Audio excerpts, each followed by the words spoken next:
প্রিয় বন্ধুরা,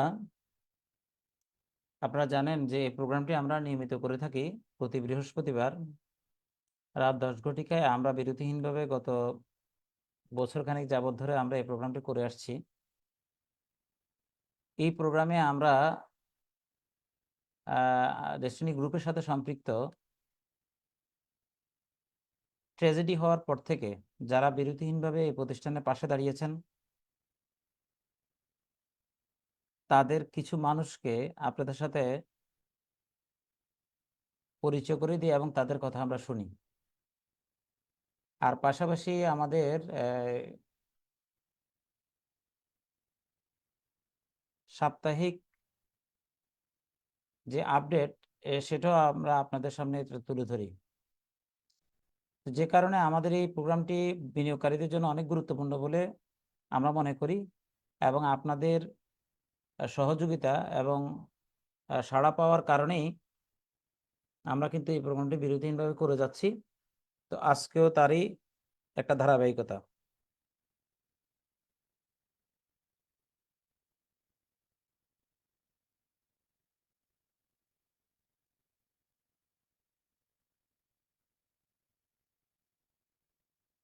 আচ্ছা,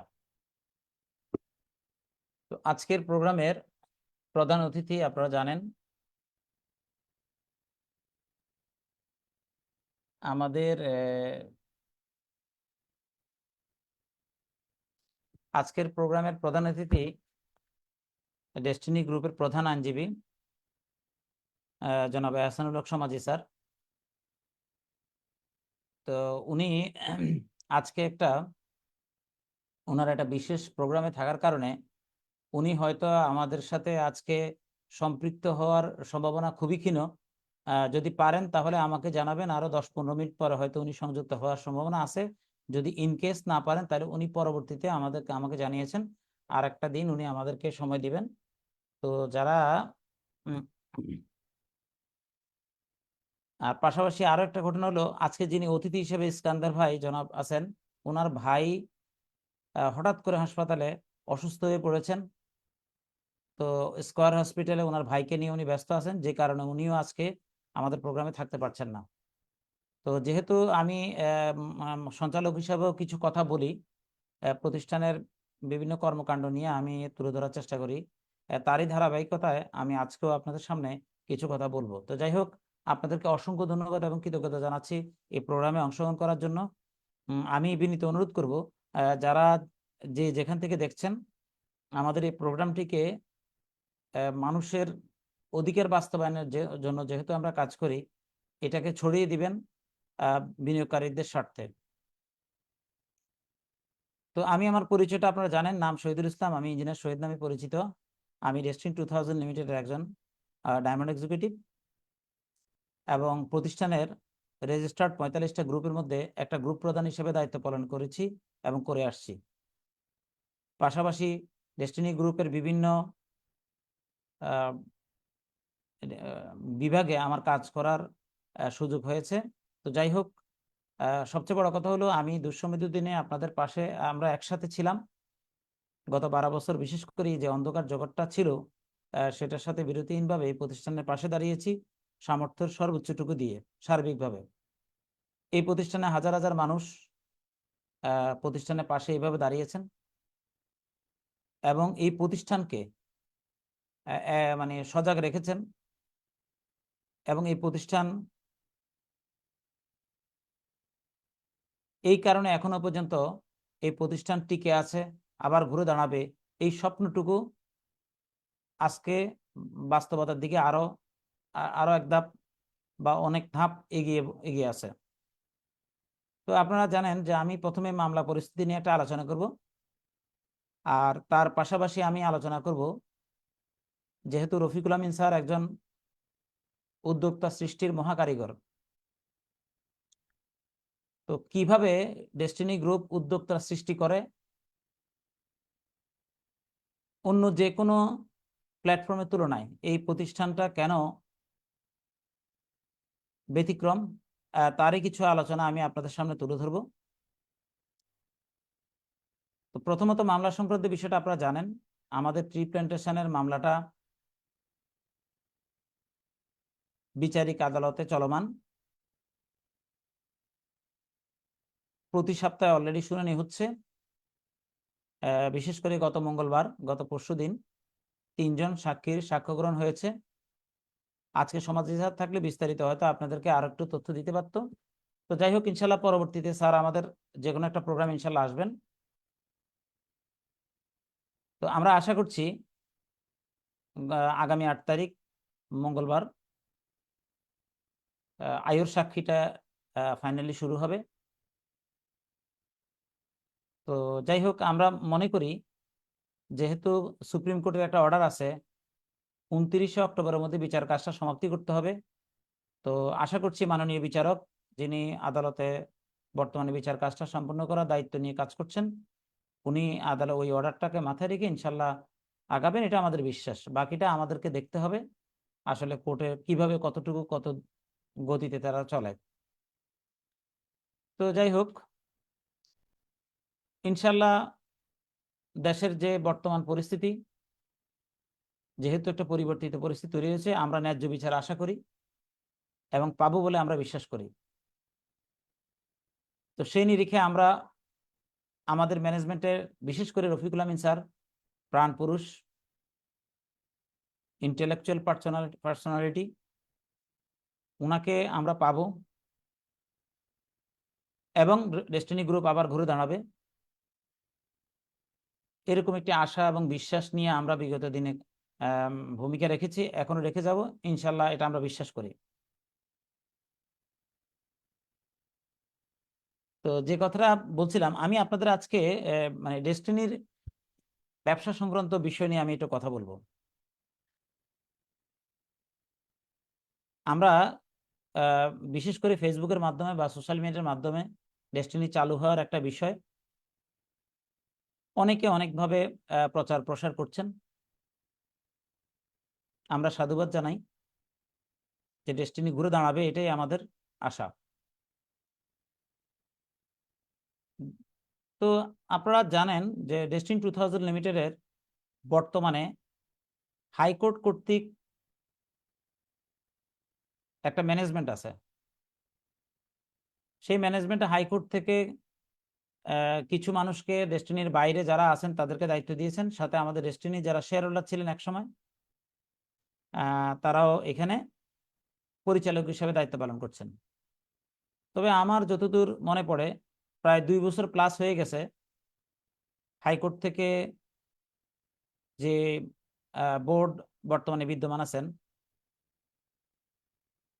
তো আমরা তাদেরকে, আমরা যতটুকু জানি হাইকোর্টের একটা রায়ের মাধ্যমে, কতগুলি ইনস্ট্রাকশনের মাধ্যমে তাদেরকে দায়িত্ব দিয়েছেন।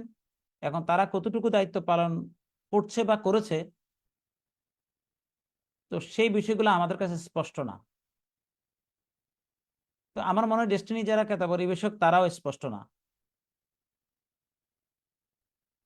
তো এখন আমাদের মানে আমরা নিজেরাই আসলে এখন একটা বিষয় ক্লিয়ার না যে তাহলে যারা বর্তমান বোর্ডে দায়িত্ব পালন করছেন তারা কি রায়টাকে উপেক্ষা করছেন, নাকি তারা রায়ের বিষয়টা বুঝতে পারছেন না। আমরা তো আসলে এই ব্যাপারটা আমাদের কাছে ক্লিয়ার না। আর ডেস্টিনি চালু হওয়ার যে বিষয়টা, গত মঙ্গলবারে আমি একটা সংক্ষিপ্ত লাইভে আপনাদের সামনে কথা বলেছি। ডেস্টিনি চালু করার জন্য, যদি চালু হয়, তাহলে ডেস্টিনি যেহেতু বিগত 12 বছর যাবৎ ধরে প্রাতিষ্ঠানিক অনেক কাজ বাকি আছে, বিশেষ করে কোম্পানির অডিটের কাজটা, কোম্পানির কি বর্তমান পরিস্থিতি, এই বিষয়টা এখনো পর্যন্ত আমি যতটুকু জানতে পেরেছি যে এখনো পর্যন্ত কোনো প্রতিষ্ঠান এই অডিটের কাজটা করছে এরকম কোনো নিউজ আমাদের কাছে নাই। তো আসলে একটা প্রতিষ্ঠান যদি লিমিটেড কোম্পানি চলমান না থাকে, তো সেটার প্রথম কাজ হলো যতটুকু জানা যে সেটাকে অডিট করে বোর্ডে প্লেস করে তারপরে বাকি কার্যক্রমগুলো আগে যাওয়া। তো ডেস্টিনি চালু হওয়ার বিষয়টা আমরা গত 5-6 বছর যাবৎ ধরে বিভিন্নভাবে দেখছি, বিভিন্নভাবে শুনছি, ডেস্টিনি চালু হচ্ছে, এই হচ্ছে, সে হচ্ছে। খুব ভালো, আমরা আশাবাদী, কারণ আমরা তো সংগ্রামী করছি ডেস্টিনি ঘুরে দাঁড়াবে, এটাই আমাদের কি বলে কমিটমেন্ট এবং ভূমিকা। আমরা আমরা এটাই আশা করি।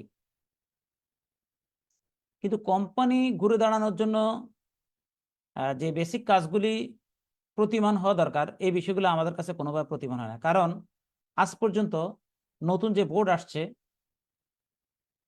কোম্পানির যারা মানে মূল যারা স্টেক হোল্ডার, যারা এই টোটাল ৪৫ লাখ মানুষের বিনিয়োগ, যাদের মাধ্যমে এই এই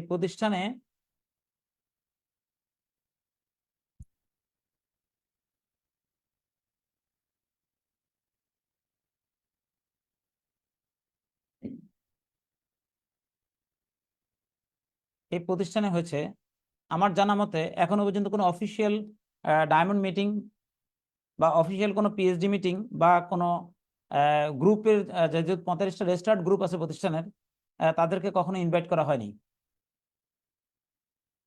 তার মানে আমি এটা ক্লিয়ারলি বলতেই পারি যে আসলে প্রকৃতপক্ষে প্রতিষ্ঠান যদি চলমান হওয়ার কোনো বিষয় থাকে, তাহলে অবশ্যই অবশ্যই অফিসিয়াল একটা কার্যক্রম স্টার্ট হবে।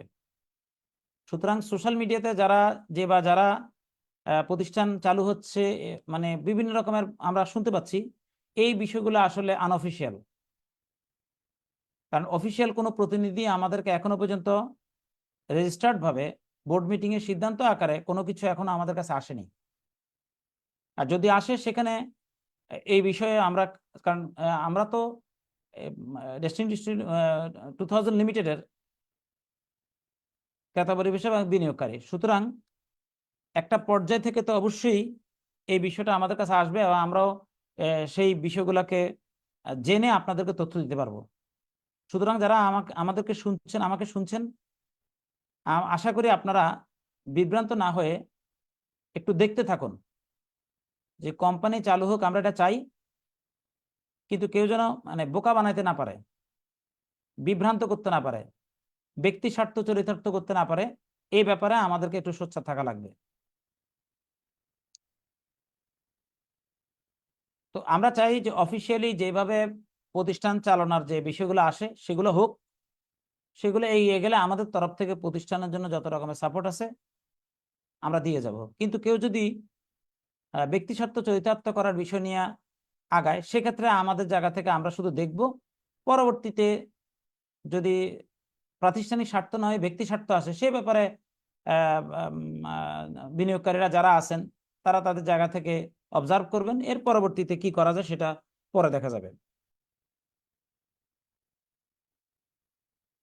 তো যারা পরবর্তীতে অংশগ্রহণ করলেন, আমি বিনীত অনুরোধ করব আপনারা কে কোথা থেকে দেখছেন এটা একটু কমেন্টস করে জানাবেন, এবং আমাদের যারা বিনিয়োগকারী তারা যেন আমাদের এই ভয়েস, আমাদের কথাগুলি যেন তাদের কাছে স্পষ্ট থাকে।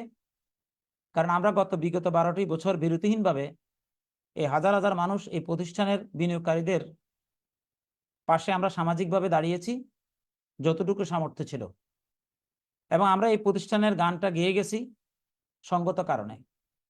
দেখেন, একটা প্রতিষ্ঠান যদি সত্যিকার অর্থে মানুষের অধিকার এবং সম্ভাবনা এবং সমৃদ্ধি নিয়ে কাজ করে, তাহলে তার পরিচয় দেওয়াটা দায়িত্বের কাতারে পড়ে। তো তাহলে বিগত দিনে দেখেন, আমরা যারা ডেস্টিনিতে একটা পর্যায়ে ছিলাম, যারা পদবীধারে আমরা বিনিয়োগকারী, তাদের মধ্যে কয়জন ডেস্টিনির পরিচয়টা আসলে সত্যিকার অর্থে দিয়েছে? তাহলে এখন প্রশ্ন আসতে পারে, তাহলে তারা দেয় নাই কেন? আমি ব্যক্তিগতভাবে একটা কথা বলতে পারি, যারা ডেস্টিনি পরিচয়টা দেয়নি, এটা আমার একটা ব্যক্তিগত মত, ডেস্টিনি শুধুমাত্র একটা টাকা আয় করার একটা যন্ত্র ছিল না। ডেস্টিনি অর্থ আয়ের পাশাপাশি একটা কমিটমেন্ট ছিল মানুষের প্রতি। তো যেই কারণে যে সমস্ত বিনিয়োগকারীগণ কমিটমেন্টের বিষয়টাকে তাদের অন্তরে স্থান দিয়ে যারা কাজ করেছেন, তারা ডেস্টিনির পরিচয় দিতে কখনো কার্পণ্য করেনি। আর যারা পরিচয়টা দিতে দেয়নি অথবা পারেনি, তার মানে তারা এটাকে শুধু একটা টাকা আয় করার একটা মেশিন হিসেবে নিয়েছিল হয়তোবা। যাই হোক, যার যার এটা ব্যক্তিগত বিষয়। এখন আসেন, আমরা কেন স্বপ্ন দেখছি, এই বিরতিহীনভাবে কেন আমরা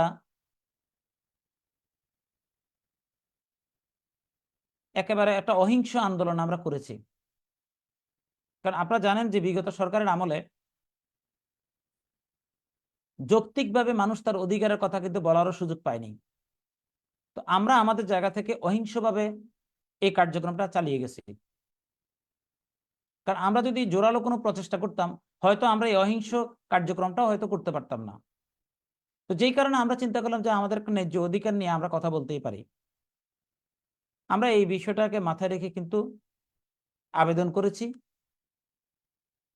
এবং অনুরোধের কাতারেই কিন্তু সরকারের, প্রশাসনের সবার কাছে আমাদের বিষয়গুলোকে আমরা আমাদের সাধ্যমতো আমরা প্রচার প্রসার, লিফলেট বিতরণ থেকে শুরু করে মানববন্ধন, প্রেস কনফারেন্স থেকে শুরু করে সব কার্যক্রমে কিন্তু আমরা চলমান রেখেছিলাম। তো যেহেতু বর্তমানে একটা বিপ্লবী সরকার দেশে বিদ্যমান, তাদের একটা কমিটমেন্ট, ন্যায্যতা এবং ন্যায়পরায়ণতা এবং মানুষের মধ্যে সাম্য প্রতিষ্ঠা করার একটা প্রতিশ্রুতি তাদের মধ্যে আছে। আর আমরাও যে একটা মামলা সংক্রান্ত আইনি প্রক্রিয়ায় পড়ে বসে আছি, আমরা আশা করছি আইনি প্রক্রিয়ায় আমাদের ব্যাপারটার একটা সমাধান আসবে। বর্তমানে যারা প্রশাসনে আছেন, বিচার বিভাগে আছেন, তারা অবশ্যই একটা ন্যায্যতার ভিত্তিতে ম্যানেজমেন্টের রফিকুল আমিন স্যার সহ যারা আছেন তাদের মুক্তি আমরা কামনা করছি এবং পাবে বলে আমরা বিশ্বাসও করি। এখন এই 12 বছর বা বিরতিহীনভাবে এই প্রতিষ্ঠানের কেন আমরা বিরতিহীনভাবে এই কাজটা করে গেছি? দেখেন, এই বিগত 12 বছরে এমনও ঘটনা আছে যে এমন সব বিনিয়োগকারী, তারা তেমন কোনো অর্থই এখান থেকে হয়তো আয়ও করতে পারে নাই, কিন্তু প্রতিষ্ঠানের পাশে দাঁড়িয়েছেন এবং এই প্রতিষ্ঠানের প্রচার প্রসারের সাথে জড়িত থেকেছেন। কারণটা কি? কারণটা হলো ডেস্টিনি ব্যবসার মাধ্যমে মানুষকে গড়ে তোলার একটা কমিটমেন্ট ছিল, যেই কারণে মানুষ অর্থ আয়ের পাশাপাশি নিজেকে যোগ্য করে গড়ে তোলার একটা সুযোগ পেয়েছে এবং তার কারণে মানুষের কিন্তু ভালোবাসার প্রতিষ্ঠান হিসাবে অন্তরে, চিত্তে, চিত্তের গভীরে মানুষকে স্পর্শ করেছে। অর্থাৎ মানুষ এই প্রতিষ্ঠানকে অজান্তেই ভালোবেসে বসে আছে। এই ভালোবাসার কারণে এই প্রতিষ্ঠানের সাথে সম্পৃক্ত মানুষগুলা নিজের কাজের পাশাপাশি, জীবিকার পাশাপাশি এই প্রতিষ্ঠানের পাশে বিরতিহীনভাবে ভূমিকা রেখেছে।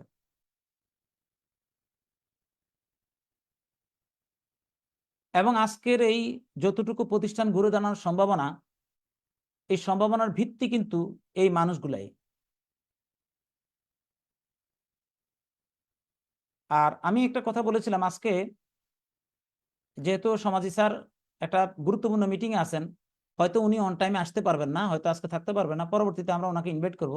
আর আমাদের ভাই যিনি আমাদের জনাব ইস্কান্দার ভূঁইয়া, ওনার ভাই মুমূর্ষ অবস্থায় অলরেডি হসপিটালে আছেন, যে কারণে উনি তাকে সেবা দিচ্ছেন। তো যে কারণে আমরা নতুন কোনো অতিথিকে আজকে ইনভাইট করি নাই। তো আমি এই জন্য আজকে আপনাদের সাথে উদ্যোক্তা সৃষ্টির মহাকারিগর জনাব রফিকুল আমিন স্যার কেন উদ্যোক্তা সৃষ্টির মহাকারিগর, এই বিষয়টার ব্যাপারে আমি আমার দৃষ্টিভঙ্গি আমি আপনাদের সাথে আলাপ করতে চাই, মানে কথা বলতে চাই এই বিষয়ে। তো যারা যারা দেখছেন, এই বিষয়ে আমি কথা বলবো কিনা আপনারা একটু কমেন্টস করে জানাবেন। আর যদি আপনারা না চান তাহলে আমি লাইভটি সমাপ্তির দিকে নিয়ে যাব।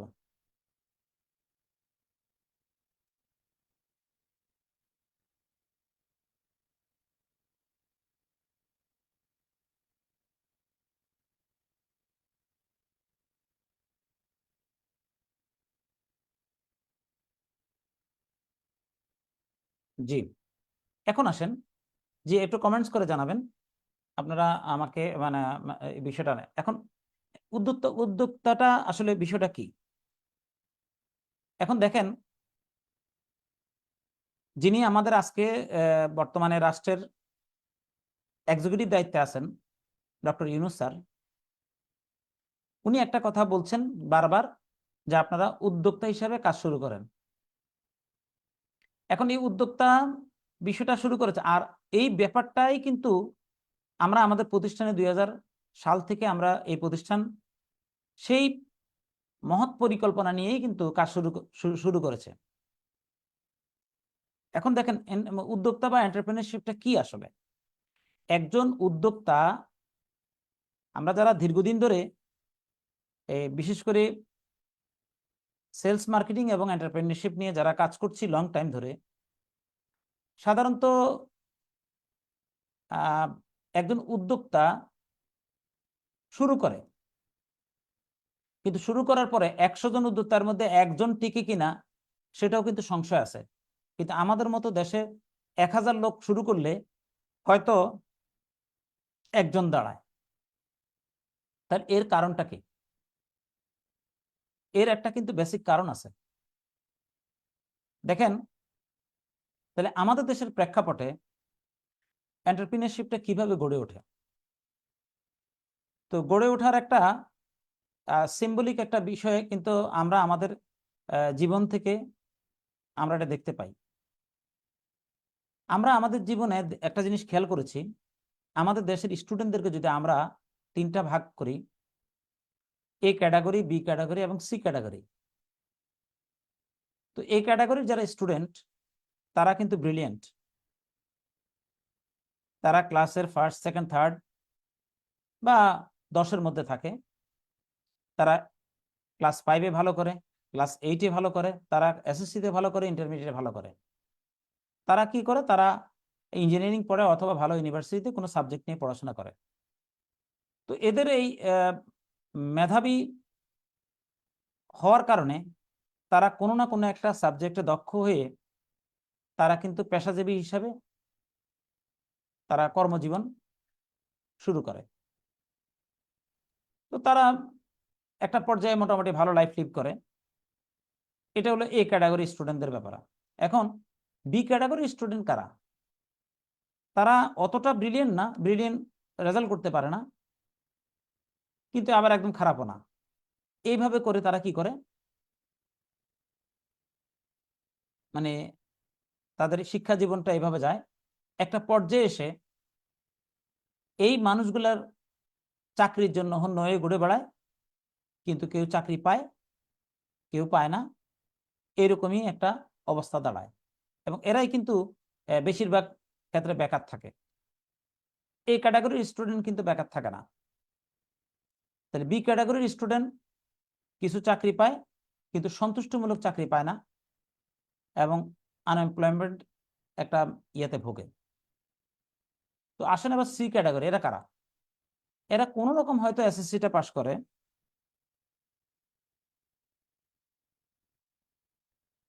হয়তো ইন্টারমিডিয়েটটাও কোনো রকম করে, কিন্তু তারা ভালো কোনো বিশ্ববিদ্যালয়ে পড়তে পারে না। তারা সেই জন্য চাকরিটাও করার সুযোগ তারা পায় না, কারণ চাকরি করার জন্য যেটুকু যোগ্যতা দরকার তারা ওইটাও কি করতে পারে না, অর্জন করতে পারে না। তো তাদের জন্য অপশন হলো 2টা। একটা হলো দেশের বাইরে চলে যাওয়া, আরেকটা হলো যদি বাবা মায়ের কোনো সম্পদ থাকে তাহলে সেই সম্পদ দিয়ে তারা একটা ছোট্ট ব্যবসা গড়ে তোলে।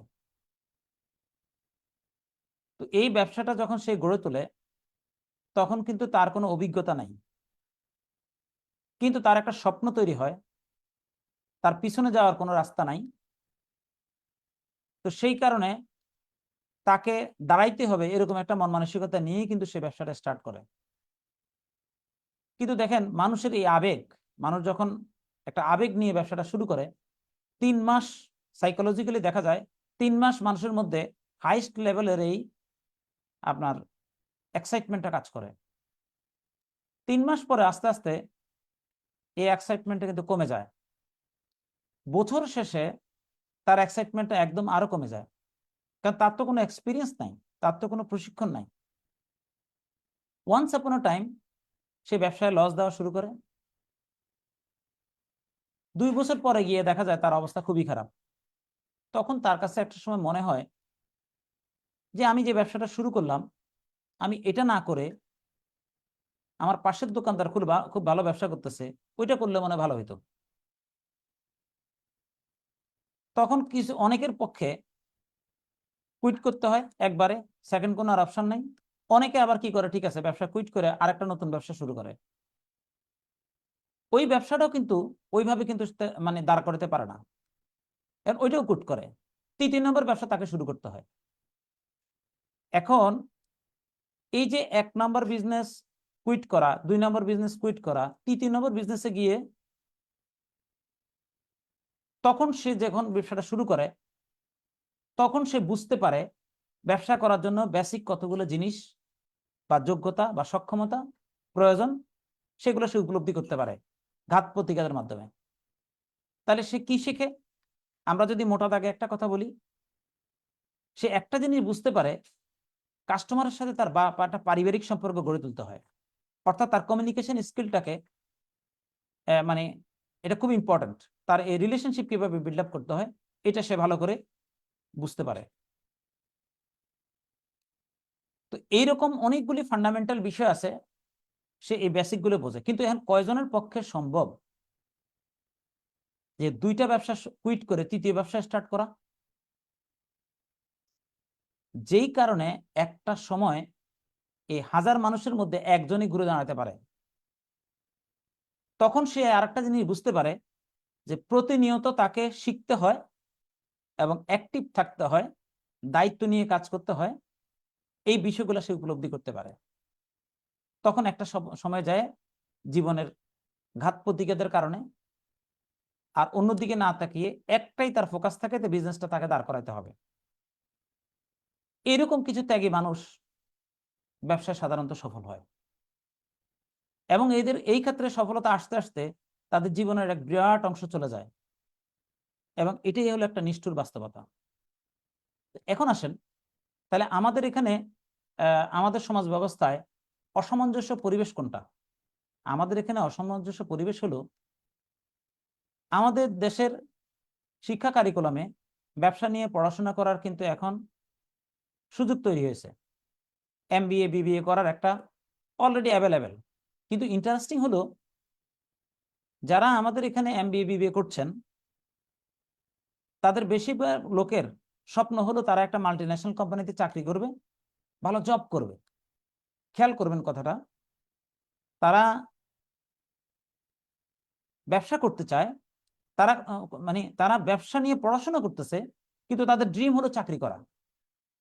তো সুতরাং এই কারণে তারা কিন্তু আর মানে ব্যবসা করতে হলে যে নিজেকে নিরহংকারী মানুষ হিসেবে স্টার্ট করতে হবে ছোট থেকে, তাদের এই ইগোটাকে বিসর্জন দেওয়া তাদের পক্ষে আর সম্ভব হয় না। সেজন্য তারা চাকরিটাই করতে চায়। তো এই জন্য কিন্তু আমাদের দেশের মানে প্রকৃতপক্ষে ইউজাররা বা কনজিউমাররা যে সেবাটা ব্যবসায়ীদের কাছ থেকে পাওয়ার কথা এটা পাচ্ছে না। আবার যারা সি ক্যাটাগরি স্টুডেন্ট, যারা ব্যবসাটা করতে চায়, তাদের কিন্তু ব্যবসা করার জন্য যে প্রপার প্রশিক্ষণ দরকার সেই বিষয়টা কিন্তু তাদের কাছে নাই। তার মানে একটা শ্রেণী ব্যবসা নিয়ে পড়াশোনা করতেছে, তারা করতেছে চাকরি। আবার আরেকটা শ্রেণী ব্যবসাটা করতে চায় কিন্তু তার প্রপার কোনো কি নাই, এডুকেশন নাই। কিভাবে সে বিজনেসটা দাঁড় করাবে, বিজনেস ম্যানেজমেন্ট কিভাবে সেট করবে, কাস্টমারের সাথে তার কি বিহেভিয়ার হওয়া উচিত, এই বিষয়গুলো কিন্তু তার সুযোগ নেই তার কাছে। আমরা এই মানে এন্টারপ্রেনিউরশিপ লাইনে থাকার কারণে পৃথিবীর উন্নত দেশগুলোতে এই ক্ষুদ্র ব্যবসায়ীদের জন্য সরকারের তরফ থেকে প্রচুর প্রশিক্ষণের ব্যবস্থা আছে। এবং শুধু তাই না, অনেক জায়গায় পডকাস্ট সিস্টেমে রেডিও পর্যন্ত, স্পেশাল রেডিও পর্যন্ত আছে শুধুমাত্র উদ্যোক্তাদেরকে প্রশিক্ষণ দেওয়ার জন্য। কিন্তু আমাদের দেশে কিন্তু এই জিনিসগুলো নাই, যে কারণে আমরা একটা প্রোডাক্টের যে উৎপাদন খরচ কাস্টমারের কাছে আস্তে আস্তে যেই পরিমাণের আপনার প্রোডাক্টের প্রাইস হয়ে যায়, যে সিন্ডিকেট হয়ে যায়, এই বিষয়গুলো কিন্তু প্রপার এডুকেশন না থাকার কারণে ব্যবসায়ীদের এটা হয় না। কারণ ব্যবসা করতে গেলেও কিন্তু ব্যবসায়ীকে অবশ্যই মানুষের অধিকার এবং নীতির কথা মাথায় রাখতে হবে। লাভ তো প্রফিট আশা করবেই, কিন্তু কতটুকু প্রফিট করা, তার জন্য ন্যায্যতা, এই বিষয়গুলো কিন্তু বলে কয়ে লাভ নাই। আর যেহেতু আমাদের দেশের গভর্নিং সিস্টেম করাপ্টেড বেশিরভাগ ক্ষেত্রে, সেই কারণে আমাদের ব্যবসায়ীরা কোনোভাবেই, আমরা এজ এ মানে কনজিউমার হিসেবে আমরা কখনোই আমাদের রাইট পাই না,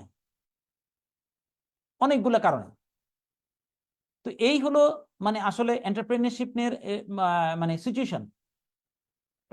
এখন প্রশ্ন আসতে হবে, তাহলে আমাদের এখানে কেন মানুষ মানে এইভাবে আমাদের এখানে উদ্যোক্তা ওইটার জন্য সুযোগটা কোথায়? সুযোগটা হলো, দেখেন আমাদের এখানে সুযোগটা হলো যে কোনো একজন আমাদের অনেকজন ক্রেতা যিনি আমাদের এককালীন এক জাতীয় পণ্য অথবা একটা বাল্ক অফ অ্যামাউন্ট পারচেস করার মাধ্যমে সে এজ এ ইউজার তার পণ্যটা পায়, তার পাশাপাশি সে ব্যবসা করার জন্য একটা অপরচুনিটি পায়।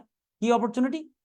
যে কোম্পানি তাকে ব্যবসা করার জন্য আইটি সাপোর্ট থেকে শুরু করে একটা তাকে সিস্টেম তাকে সাপোর্ট দেয়। আর সাথে সাথে কি, সাথে সাথে কোম্পানির তরফ থেকে কোম্পানি তাকে প্রপার গাইড করে, এবং পাশাপাশি যারা এখানে সম্পৃক্ত তারা তাকে সেলস এন্ড মার্কেটিং এর উপরে দক্ষ করে গড়ে তোলার জন্য তাকে প্রশিক্ষণ এবং ফলো আপ, এই দুইটা জিনিস কিন্তু দিয়ে তাকে একজন উদ্যোক্তা হিসেবে দাঁড় করানোর সুযোগ পাচ্ছে। শুধু তাই নয়, দেখেন আমি ব্যক্তিগতভাবে বিশ্বাস করি যে একটা মানুষের প্রথমে উদ্যোক্তা বলেন আর ঘুরে দাঁড়ানোর জন্য ভালো কিছু যদি করতে হয়, তাকে স্বপ্ন দেখতে হবে। এখন স্বপ্ন তো সে আর চাইলে দেখতে পারবে না, কারণ এই বড় হওয়ার পর থেকে তো স্বপ্ন দেওয়া সে শেখে নাই। কারণ সমাজ বলছে যে তার দ্বারা কিছুই হবে না, সে ভালো কিছু করতে পারবে না। সেই জন্য সে আর স্বপ্ন দেখেও না, ভয় পায়। স্বপ্ন দেখলে ভয় পায়, যে মনে হচ্ছে এটা তার জন্য না। কিন্তু আমাদের রফিকুল আমিন স্যারের যে প্ল্যাটফর্ম, সেখানে উনি যেহেতু একজন স্বপ্নবাজ মানুষ, স্বপ্ন বাস্তবায়নকারী মানুষ, উনি এমন একটা পরিবেশ তৈরি করে দিয়েছেন সেখানে মানুষ চাইলেই স্বপ্ন দেখতে পারে এবং স্বপ্ন বাস্তবায়ন করতে পারে। মানে এই দুইটা জিনিসের কম্বিনেশন মানুষ এখানে পেয়েছে। যেই কারণে এখানে যদি কোনো একজন নিজেকে সেলসম্যানশিপ গ্রো করার মাধ্যমে, মার্কেটিয়ার হওয়ার মাধ্যমে উদ্যোক্তা হিসেবে দাঁড়াতে চায়, তাকে প্রপার গাইডলাইন্স এবং পাশাপাশি তাকে এনভায়রনমেন্ট দিয়ে দেওয়া হয়, যেই কারণে সে চাইলেই বৃত্ত ভেঙ্গে, তার যেই তিন চেতনার যে বৃত্ত, সেটা ভেঙ্গে সে চাইলে এখানে স্বপ্ন তৈরি করতে পারে এবং তার স্বপ্ন বাস্তবায়ন করতে পারে। যেই কারণে দেখেন এন্টারপ্রেনিয়রশিপ কথাটা মানে বলাটা খুব সহজ, কিন্তু এটাকে দাঁড় করানোর জন্য যে বিষয়টা লাগে সেটা কিন্তু, এই সাপোর্ট কিন্তু সব জায়গায় পাওয়া সম্ভব না। আরো একটা কারণ আছে, আর আজকের পৃথিবীতে আরো টাফ। কেন টাফ?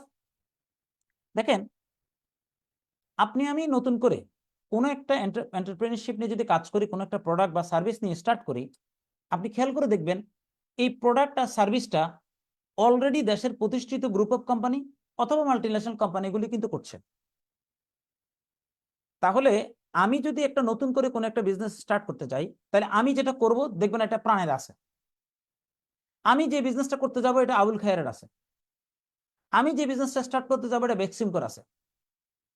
তার মানে আমাদের দেশের লিডিং যে কোম্পানিগুলো মোস্তফা গ্রুপের আছে, মানে অর্থাৎ আপনি খেয়াল করে দেখবেন দেশের যারা লিডিং গ্রুপ অফ কোম্পানি অথবা আপনার মাল্টিন্যাশনাল কোম্পানি, এরা অলরেডি এই বিজনেসটা করছে। তাহলে আপনি একজন নতুন উদ্যোক্তা হিসাবে কিভাবে সম্ভব তাদের সাথে কম্পিটিশন করা? এটা আসলে সম্ভব না। যে কারণে আপনি স্বপ্ন দেখতে পারেন, স্টার্ট করতে পারেন, কিন্তু আপনি ফিল্ডে টিকবেন না সঙ্গত কারণে।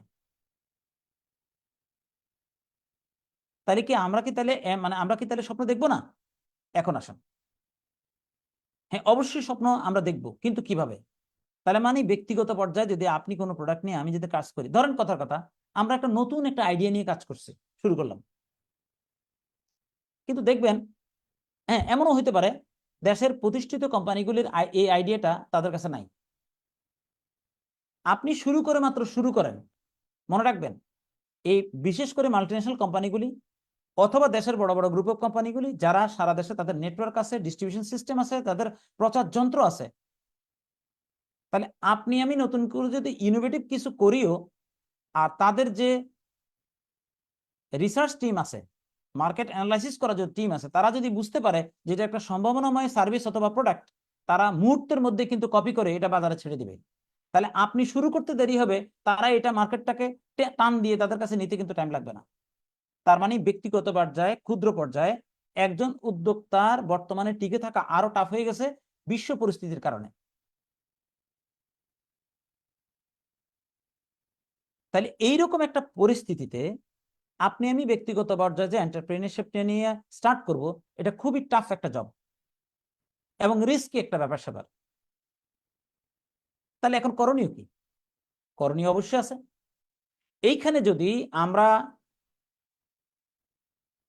একটা টিম বা একটা গোষ্ঠী যদি ইউনাইটেড হয়ে আমরা যদি বাজারে মানে নতুন কোনো কার্যক্রম নিয়ে যদি আমরা স্টার্ট করতে পারি, সেই ক্ষেত্রে হয়তো আমরা আস্তে আস্তে করে দাঁড়াতে পারবো। কিন্তু আদারওয়াইজ ক্ষুদ্র পর্যায়ে, ব্যক্তিগত পর্যায়ে বর্তমানে এন্টারপ্রেনারশিপ দাঁড়ানোটা খুব টাফ। কারণ আপনি তো উদ্যোক্তা হিসেবে এতটা এক্সপার্ট নন। কারণ দেখেন, ব্যবসা একটা বিজ্ঞান, আপনাকে আমাকে এটা মানতে হবে। কিন্তু এই বিজ্ঞানের কলা কৌশল আপনি বেসিক লেভেলে বুঝতে বুঝতে আপনার জীবন পার হয়ে যাবে। তাহলে যখন আপনি গিয়ে বুঝবেন, তখন কিন্তু আপনার সেই দম, সেই এনার্জি থাকবে কিনা সেটা কিন্তু একটা প্রশ্নবোধক চিহ্ন। তো সেই কারণে আমরা যেটা ডেস্টিনিতে দেখেছি, সেটা রফিকুল আমিন স্যারের ছায়াতলে উনি আইডিয়া ডেভেলপকারী একজন মানুষ, বাস্তবায়নকারী একজন মানুষ, একজন ব্যতিক্রমী ব্যক্তিত্ব। এই জন্য আমি বারংবার আপনাদেরকে একটা কথা বলি যে রফিকুল আমিন স্যার আমাদের ইন্টেলেকচুয়াল প্রপার্টি। ওনার জন্য খাস করে সবাই মিলে দোয়া করবেন, আল্লাহ যেন তাকে সুস্থভাবে আমাদের মাঝে আবার ফিরে আনে। কারণ এই মানুষটার আমাদের আসলে বড়ই প্রয়োজন, এই জনপদের প্রয়োজন। কারণ আমরা দেশের একটা বিজনেস মডেল দাঁড় করিয়ে আমরা সারা পৃথিবীতে ব্যবসা করার পরিকল্পনা আমাদের ছিল এবং আগামী দিনেও ইনশাল্লাহ আছে। তো যেই কারণে শুরু করাটাই ইম্পর্টেন্ট না, শুরু করে টিকে থাকাটাও কিন্তু ইম্পর্টেন্ট। আর টিকে থাকার জন্য একটা ইউনিটি দরকার, আর ইউনিটিটা ঠিক ডেভেলপ করার জন্য একটা লিডারশিপ দরকার। তাহলে তাহলে লিডারটা কে?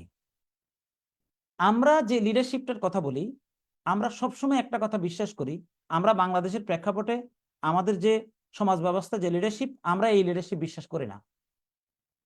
এই চিটিং লিডারশিপ আমরা বিশ্বাসই করি না।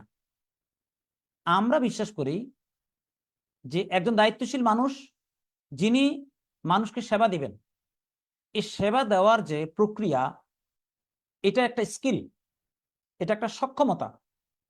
তো এটার জন্য লাগে ব্যক্তির ব্যক্তিত্ব এবং ব্যক্তির গ্রহণযোগ্যতা, এবং এই বিষয়টা খুব ইম্পর্টেন্ট। তো সেই জায়গাটা আমরা খুব কাছে থেকে দেখেছি। রফিকুল আমিন স্যার তার জীবনটা দিয়ে দিছে এই, বিশেষ করে এই প্রতিষ্ঠানের মানুষের ভাগ্য উন্নয়নে, এবং তার প্রমাণ যে উনি চাইলে কিন্তু দেশের বাইরে চলে যেতে পারতেন। বিগত সরকার কিন্তু ওনাকে দেশের বাইরের যাওয়ার এক্সিট দিয়েছিলেন, কিন্তু উনি এটা গ্রহণ করেননি। উনি এই প্রতিষ্ঠানটাকে মানুষকে আপনার মানে কি বলে ব্যবসা তৈরি করার মাধ্যমে সারা পৃথিবীতে ব্যবসা করার একটা মানে কি বলে পরিকল্পনা নিয়ে আগাইছিলেন। আপনারা জানেন আমরা 6টা কান্ট্রিতে অলরেডি ব্যবসা শুরু করেছিলাম। অলমোস্ট প্রায় 30টা কান্ট্রিতে আমাদের বিজনেস করার একটা পরিকল্পনা ছিল। ইনশাল্লাহ ভবিষ্যতে ইনশাল্লাহ আসবে। তো যে কারণে আমি আপনাদেরকে একটা কথা বলতে পারি,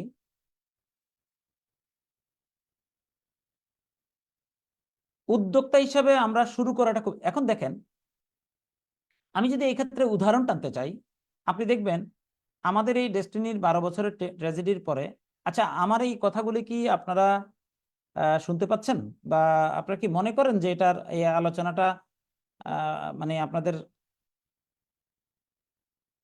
প্রয়োজন বা যৌক্তিক মনে করেন? তাহলে একটু দয়া করে কমেন্টস করে জানাবেন প্লিজ।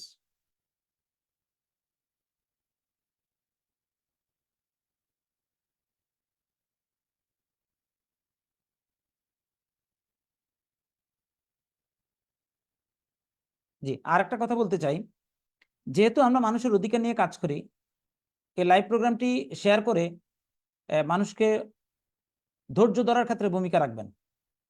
কারণ আমি দেখেন, আমি গত মঙ্গলবারও যে লাইভ প্রোগ্রামটি করেছি, সেখানে অলরেডি মানুষ কিন্তু টাকা ফেরত দিচ্ছে ব্যক্তিগত পর্যায়ে। তাহলে এই প্রতিষ্ঠানের ক্রেতা পরিবেশকরা কতটুকু দায়িত্বশীল হইলে তারা তাদের নিজের সম্পদ বিক্রি করে মানুষের টাকা ফেরত দিচ্ছে? আর তারা কেন ব্যয় দিবে? তাহলে বর্তমানে ডেস্টিনির একটা কার্যকরী বোর্ড থাকার পরও তারা কেন এই ভূমিকা রাখবে না? তারা কেন এই দায়িত্ব নিবে না? মাঠ পর্যায়ের বিনিয়োগকারীরা কেন ভুগবে? এটা কি কোনো হওয়া উচিত ছিল? আপনারা এটা কমেন্টস করে জানাবেন। আমরা মাঝে মাঝে অবাক হই যে ডেস্টিনি যারা মানে বিশেষ করে পরিচালনা পর্ষদে যারা শেয়ার হোল্ডার ডাইরেক্টর আছেন, তারা আসলে নিজেরাও নিজেদের অবস্থানটা, অনেকে এর মধ্যে কিছু মানুষ নিজেরাও জানেন না তাদের অবস্থানটা কি আসলে। এই যে মানুষ কত কষ্ট করে তাদের সম্পদ বিক্রি করে মানুষের টাকা ফেরত দিচ্ছে, এটা তো হওয়ার কোনোভাবে উচিত ছিল না। তো সে যাই হোক, তো এখন আমরা মনে প্রাণে বিশ্বাস করি আল্লাহ যদি সবকিছু ঠিক রাখে, রফিকুল আমিন স্যারের প্রত্যাবর্তনের মাধ্যমে ডেস্টিনি গ্রুপ দেশে এবং সারা পৃথিবীতে ব্যবসার একটা রোল মডেল দাঁড় করাবে। তার মানে আমরা সেলসম্যানশিপ বা আপনার উদ্যোক্তাশিপের মেইন বিষয়টা কি?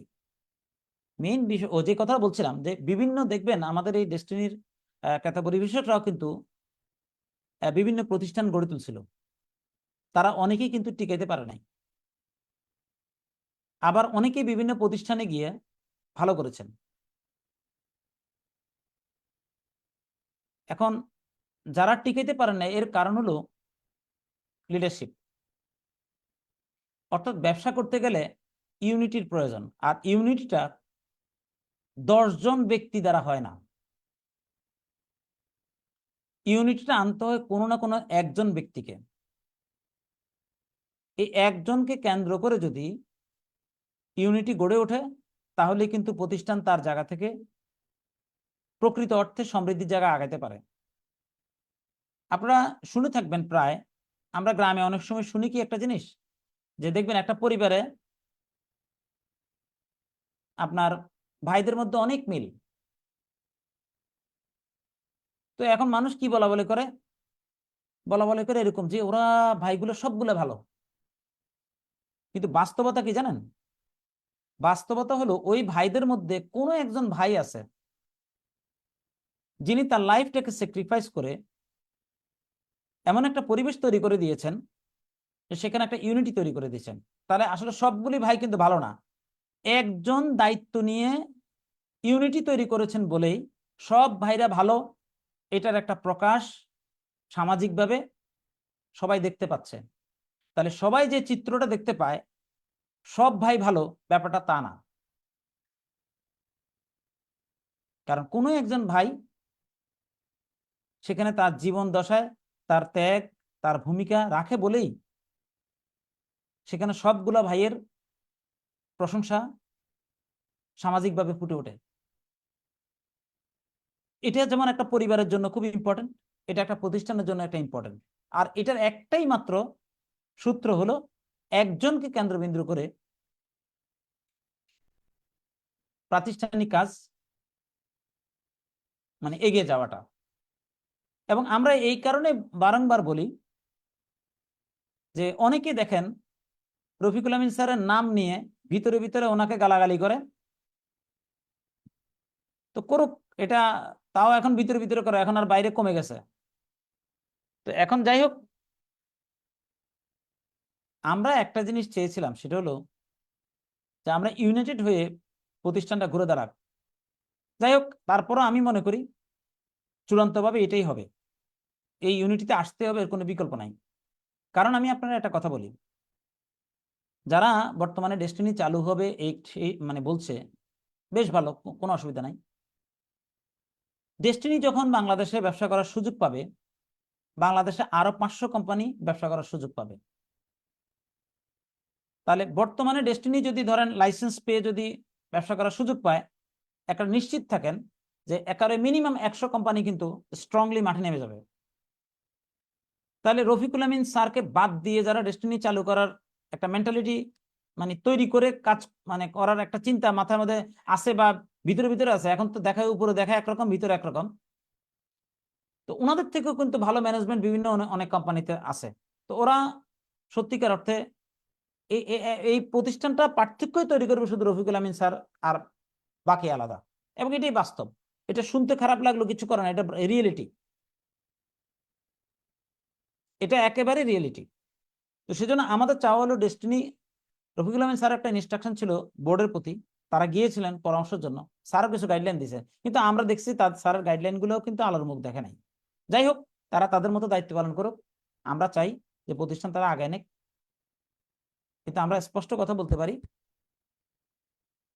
আপনি আরেকটা জিনিস খেয়াল করবেন যে কেন রফিকুল আমিন স্যারের কথা বারবার আনতেছি। 12 সালের পর ডেস্টিনির ডিস্ট্রিবিউটাররা বিভিন্ন কোম্পানিতে গিয়ে তাদের মেধার বিকাশ ঘটিয়েছেন, কিন্তু আপনারা আমাদেরকে দেখাবেন যে দেশের কয়টা প্রতিষ্ঠানে ডেস্টিনি ডিস্ট্রিবিউটার বাদ দিয়ে সত্যিকার অর্থে কয়জন এই উদ্যোক্তা হিসাবে, সেলস এন্ড মার্কেটিং এক্সপার্ট হিসাবে এন্টারপ্রেনিয়রশিপ গ্রো করেছে, আপনি কয়জনকে পাবেন? খুব একটা আপনি খুঁজে পাবেন না। তাহলে কারণটা কি? তাহলে কারণটা হলো এই যে নতুন করে মানুষকে স্বপ্ন দেখানো এবং স্বপ্ন বাস্তবায়ন করার ক্ষেত্রে যে ভূমিকাটা এবং যে পরিবেশটা তৈরি করে দেওয়া দরকার, বিভিন্ন প্রতিষ্ঠান এই কাজটা করতে পারেনি। এই জন্য ঘুরে ফিরে দেখবেন ডেস্টিনি যারা নেতৃত্বে ছিল, লিডার ছিল, তারাই বেশিরভাগ লোক, নতুন করে কেউ যে গড়তেছে না।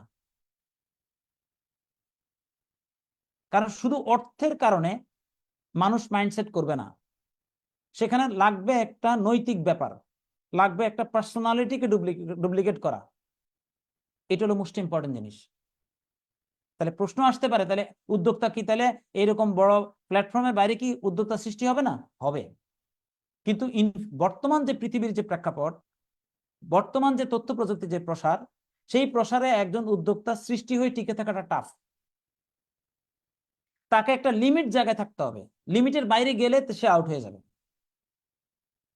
সে একাই তাকে সব কাজ করতে হবে। কিন্তু একটু বড় করতে গেলেই বড় কোম্পানিগুলোর সাথে তাকে কম্পিট করতে হবে, সেখানে কস্ট ম্যানেজমেন্টে সে ধরা খেয়ে যাবে। এই জন্যই কিন্তু মানে ছোট আকারে থাকতে হবে তাকে, লার্জ স্কেলে যাওয়াটা খুব টাফ। তো আমরা মনে প্রাণে বিশ্বাস করি যে আমাকে শুনছেন এবং দেখছেন, ইনশাল্লাহ রফিকুল আমিন স্যারের ছায়াতলে অবশ্যই অবশ্যই উদ্যোক্তা সৃষ্টি হবে এবং মানুষ স্বপ্ন দেখবে, নিজেকে উদ্যোক্তা হিসেবে যোগ্য হিসেবে গড়ে তুলবে এবং তারা তাদের স্বপ্ন বাস্তবায়ন করবে। এটা আমরা মনে প্রাণে বিশ্বাস করি। জয় আমাদের ইনশাল্লাহ হবে। শুধু রফিকুল আমিন স্যারের জন্য দোয়া করবেন, আল্লাহ যেন স্যারকে সুস্থভাবে আমাদের মাঝে ফিরে আনে।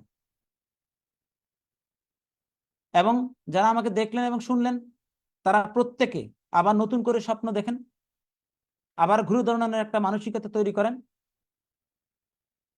রফিকুল আমিন স্যার মানসিকভাবে ইনশাল্লাহ বেরিয়ে আসার পরে আমাদের সবাইকে সাপোর্ট দেওয়ার জন্য উনি মানসিক প্রস্তুতি আছেন। ইনশাল্লাহ আমরা সবাই মিলে আমাদের জায়গাটা সমৃদ্ধিশালী হবে, এটা আমাদের বিশ্বাস। এবং সবাই দোয়া করবেন আল্লাহ যেন বিচারিক প্রক্রিয়া যেভাবে হোক না কেন রফিকুল আমিন স্যার যেন দ্রুত মুক্তি পায়, এই ব্যাপারে সবাই সবার জায়গাতে দোয়া রাখবেন। আর এটাই আমাদের কামনা, এবং আমরা শুধু অপেক্ষা করছি যে কখন আমরা স্যারকে পাবো। যেহেতু এতদিন ধৈর্য ধরছি, আমাদেরকে তো আরো কটা দিন ধৈর্য ধরতে হবে, ইনশাল্লাহ আমরা মুক্তি পাবই, এটা আমি মনে প্রাণে বিশ্বাস করি। তো যাই হোক, অসংখ্য ধন্যবাদ। আমি একটা সংক্ষিপ্ত আলোচনা করলাম আপনাদের সাথে। এখানে কারো যদি কোনো প্রশ্ন থাকে তাহলে একটু আমি প্রশ্নগুলো নিব, দুই একটা প্রশ্ন করে আমি শেষ করব।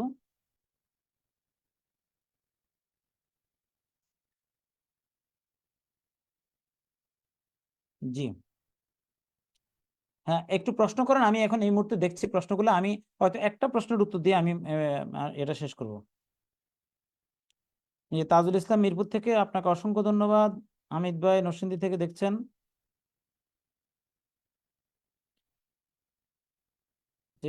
ভাই জি। তো যাই হোক, আমি আসলে আজকে আর মিটিংটা লাইভটা লম্বা করব না,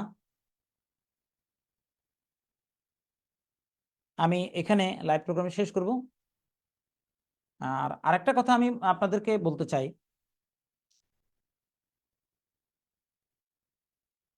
আমরা আসলে সম্প্রীতিতে বিশ্বাসী, কিন্তু দুঃখজনক হলো সত্য, কিছু লোক ব্যক্তিগত ফায়দা নেওয়ার জন্য রফিকুল আমিন স্যারকে যারা গালাগালি করে তারা তাদেরকে পৃষ্ঠপোষকতা করে।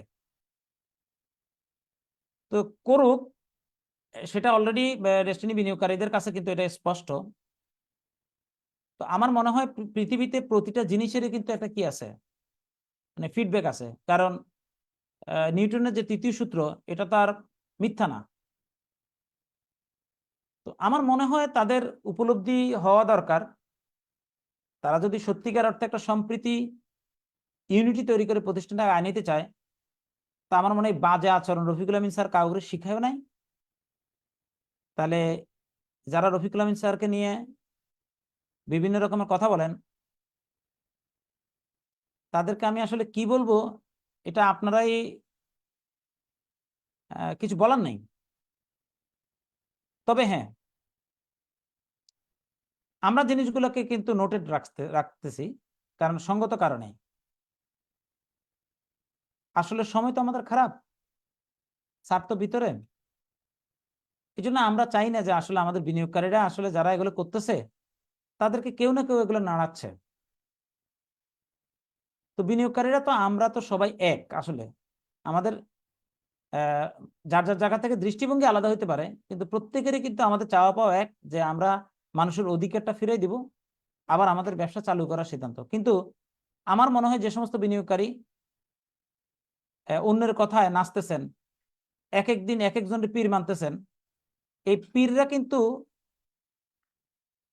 আপনাদেরকে কিন্তু মানে ফাঁসাই দিচ্ছে কিন্তু। তো এই পীরদের কথায় কিন্তু আপনারা এমন কোনো কিছু করবেন না যখন লক্ষ লক্ষ বিনিয়োগকারী আপনাদের এই বিতর্কিত অ্যাক্টিভিটিসের ব্যাপারে দাঁড়াবে, তখন আপনি ব্যক্তিগতভাবে কিন্তু ক্ষতিগ্রস্ত হইতে পারেন। তা আমরা চাই সম্প্রীতি, আপনার আমার চাওয়া পাওয়া এক। সুতরাং আমার মনে হয় আপনার মতামত দেওয়ার অধিকার আছে, কিন্তু এইভাবে গালাগালি করার কিন্তু অধিকার কিন্তু নাই। আর যারা মাস্টার মাইন্ড হিসেবে এই কাজ করতেছেন, তো আমার মনে হয় আপনারাও আপনাদের বোঝা দরকার। আশা করি আপনারা আপনাদের জায়গা থেকে এই বিষয়টার ব্যাপারে একটা ভূমিকা থাকবে, আর যদি না থাকে অসুবিধা নাই, দেখা যাক না। তো যাই হোক বন্ধুরা, যারা দেখলেন এবং শুনলেন কথাগুলি, আমরা একটু ধৈর্য ধরি আর একটু। ইনশাল্লাহ মানুষ তার বিনিয়োগের টাকা পাওয়ার মাধ্যমে সামাজিকভাবে মাথা উঁচু করে দাঁড়াবে এবং সমৃদ্ধির জায়গা আবার তৈরি করবে এই প্ল্যাটফর্ম, এই প্রতিষ্ঠান। এটা আমরা মনে প্রাণে বিশ্বাস করি এবং এটার জন্য আমরা বদ্ধপরিকর। তো আমার জন্য দোয়া রাখবেন, রফিকুল আহমেদ স্যারের জন্য দোয়া রাখবেন, সাথে সাথে যারা কারাবন্দী আছেন তারা যেন সবাই মুক্তি পায়, এবং আমরা আসলে আমাদের হারানো যে ঐতিহ্য সেটাকে যেন আর একটা শানিত জায়গায়, উর্বরতা জায়গায় নিয়ে যেতে পারি সবাই মিলে। এটাই থাকবে আমাদের কামনা এবং বাসনা, এটাই আমাদের স্বপ্ন। সকলের জীবনে সমৃদ্ধি কামনা করছি, শান্তি কামনা করছি। ইনশাল্লাহ বিজয় আমাদের হবেই। তো আজকের লাইভ প্রোগ্রামটি আমি এখানে সমাপ্তি টানতে চাই। তো আজকের মতো আল্লাহ হাফেজ। সমাজী স্যারকে যদি সম্ভব হয় আগামী মঙ্গলবারের আগে কোনো একটা প্রোগ্রামে নিয়ে আসবো, ওনার সাথে কথা বলে। সবাই ভালো থাকেন, সবার প্রতি শুভকামনা। আল্লাহ হাফেজ, আসসালামু আলাইকুম।